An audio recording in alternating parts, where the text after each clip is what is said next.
At the Holy Rosary Cathedral in Vancouver, a requiem mass for Pope Francis. I think he was a pacifist.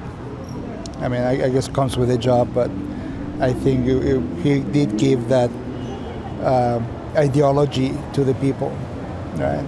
It was kind of a shock because I just became Catholic only like 2 days ago at the Easter Vigil.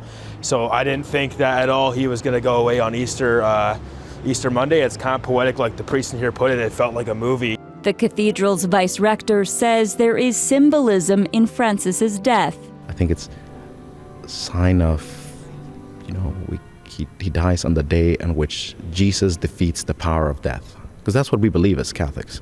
The cathedral has 2 vestments of the late Pope. One is a mitre made in Vancouver. Francis wore the tall headdress during Mass in Edmonton in July of 2022. On that trip, he apologized for the role some members of the Catholic Church played in the horrors of Canada's residential school system. The beating was done by a Nisga'a lady, Julia Kozak. After the Mass, the maestro gave it to me. At that historic apology was Kukpi Roseanne Casimir, chief of the Tecumloops Tishkwetmik First Nation near Kamloops.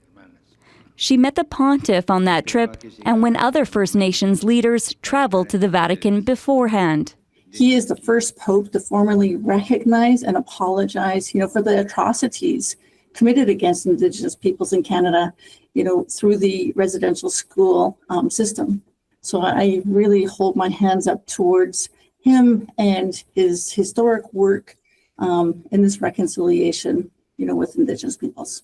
Premier David Eby says Pope Francis will be remembered for his humanity and humility, a reflection of his title of the People's Pope. Michelle Morton, CBC News, Vancouver.